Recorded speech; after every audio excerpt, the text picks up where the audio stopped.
coming months and years will be, full operational wing of F-35s with continued mission of the Weapons System Evaluation Program.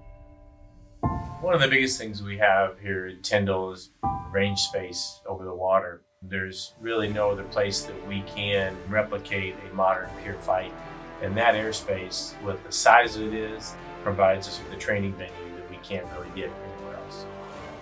Our system, from airmen to weapons build, to weapons load, to weapons deployment, whether it be in our operational F-35s that will be here or in the test units that come through, that whole kill chain operates well in training, because if it doesn't operate in training, it won't operate in combat. We need to make sure that our airmen and the operators and our allies are confident once we show up.